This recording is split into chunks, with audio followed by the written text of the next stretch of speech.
आजाद भारत में बंगाल में जो हुआ वो आज तक नहीं हुआ कि एक सिटिंग मुख्यमंत्री एक प्राइवेट प्रॉपर्टी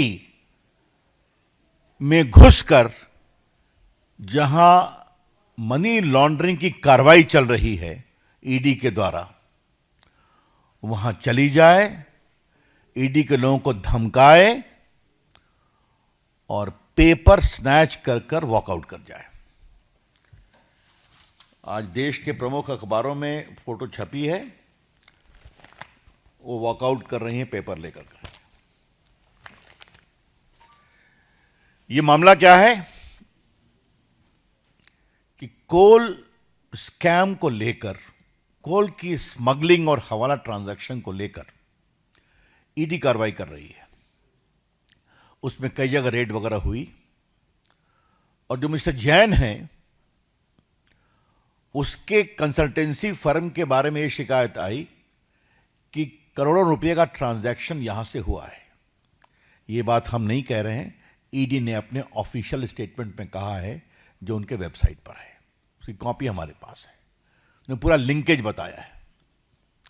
ऐसे में वो काम करने गए थे और आपको मालूम है बंगाल कोल स्मगलिंग का एक बहुत बड़ा हॉट स्पॉट बना है। रूलिंग पार्टी के बहुत लोग का इन्वॉल्वमेंट है, उसकी चर्चा कई बार हुई है, हम लोगों ने भी किया है। यहां पर स्पेसिफिक केस था और मैं फिर रिपीट करूंगा, ये रेड न ममता जी के घर पर थी, न उनके ऑफिस में थी, न टीएमसी के दफ्तर में थी, न टीएमसी के किसी नेता, विधायक, एमपी या ऑफिस बेरर के घर पे थी। यह रेड थी एक प्राइवेट कंसल्टेंसी फर्म जिसके यहां करोड़ों रुपए के मनी लॉन्ड्रिंग की शिकायत आई थी कोल स्कैम में, उसको फैसिलिटेट करने के। और ये मैं फिर कह रहा हूं, ये मैं नहीं कह रहा हूं, ये बाकायदे उनके स्टेटमेंट में है जो उनके वेबसाइट पर है। आपको हम वो कॉपी हम दे देंगे प्रेस के बाद। ऐसे में ममता जाती हैं, वो सिटिंग चीफ मिनिस्टर है और समाचार पत्रों में यह भी लिखा हुआ है जैन का घर कहां है।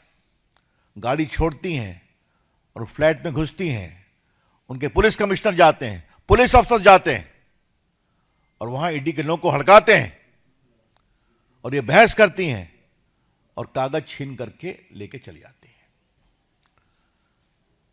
उनका आचरण नहीं अमर्यादित, असंवैधानिक, शर्मनाक है, लेकिन लोकतांत्रिक मर्यादाओं का उन्होंने तार तार कर दिया है। The entire action of the chief minister is not only unethical, irresponsible, unconstitutional, but she has put the entire democratic process and governance to shame.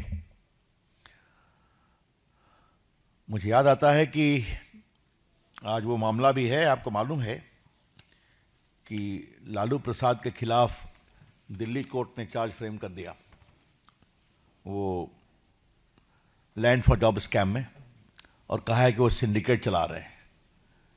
जब चारा घोटाले की लड़ाई हम लोग बिहार में लड़ रहे थे, स्वर्गीय सुशील मोदी और हम, बड़ी लड़ाई थी, रेड हुई थी, लालू जी गिरफ्तार हुए थे।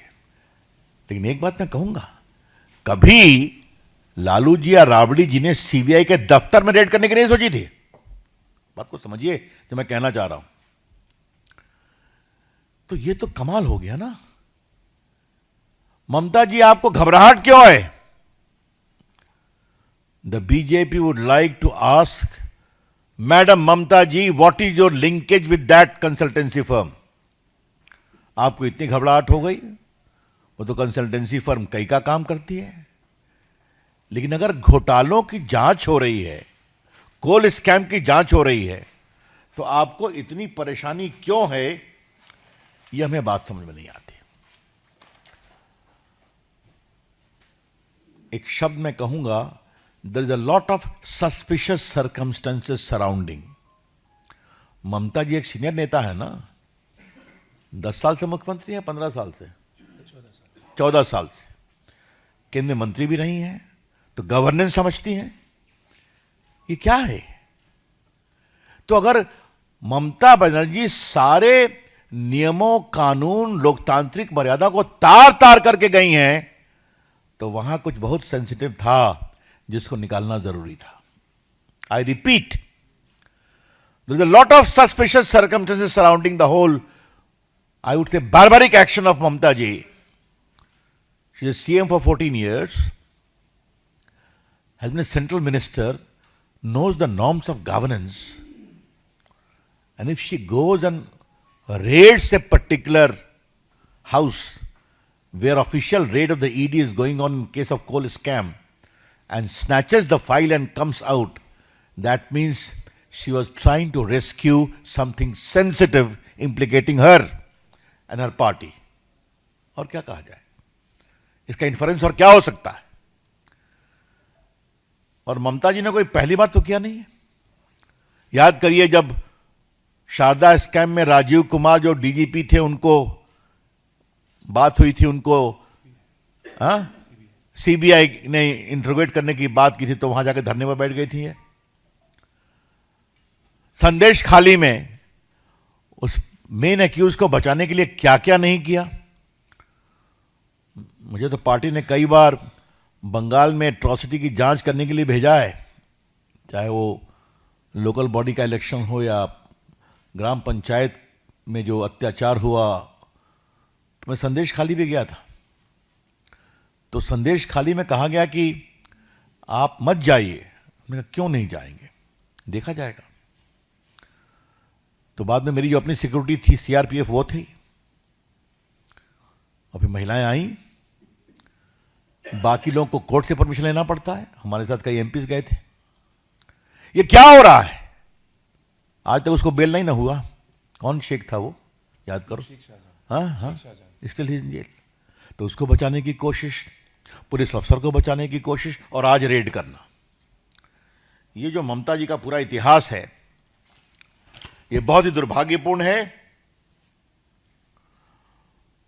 हाँ, मैं तो आपको बताना ही भूल गया, ये जो medical college, car medical college में घटना हुई थी महिला के बलात्कार की, उस पर भी चली गई थी अपोज करने के लिए, पुलिस इन्वेस्टिगेशन को फ्रस्ट्रेट करने के लिए।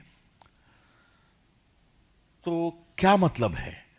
ममता जी ने कॉन्ट्रैक्ट लिया हुआ है क्या कि बंगाल में कोई भी फेयर पुलिस इन्वेस्टिगेशन नहीं होने देंगी, बंगाल के करप्शन में कोई भी सीबीआई या ईडी का इन्वेस्टिगेशन नहीं होने देंगी, क्योंकि हर जगह उनके सिस्टम के पांव हैं। और मैं क्या कहूंगा, everywhere there is a footprint of Mamata जी's ecosystem implicating all of them, therefore there is a scare। हम इसकी बहुत भर्त्सना करते हैं। आज हमारे पास ये पूरा लिस्ट है, संदेश खाली, उसके बाद कैटल स्मगलिंग, अनुव्रत मंडल, दूरे ration scheme, बोगटुल massacre, Hanskhali rape case, Alapan Bandyopadhyay case, Narada scam, ये सारा हमारे पास पड़ा हुआ है।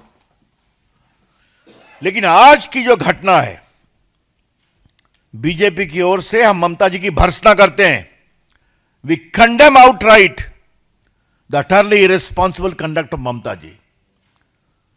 और कानून के छात्र के रूप में हम कहना चाहेंगे, यह अपराध भी है। It is a penal offence कि जहां भ्रष्टाचार के खिलाफ जांच चल रही है, वहां जाके जांच को रोकना और फाइल को छीन करके बाहर निकलना। Mamata ji is guilty of serious penal offences. बड़े आपराधिक कानून से उनका वो अब उसके अभियुक्त बनना चाहिए।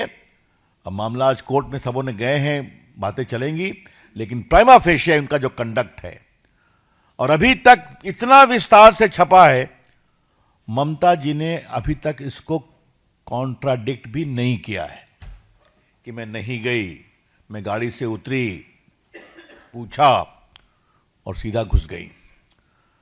तो पार्टी की ओर से हम इसे बहुत ही कंडेम करते हैं मित्रों।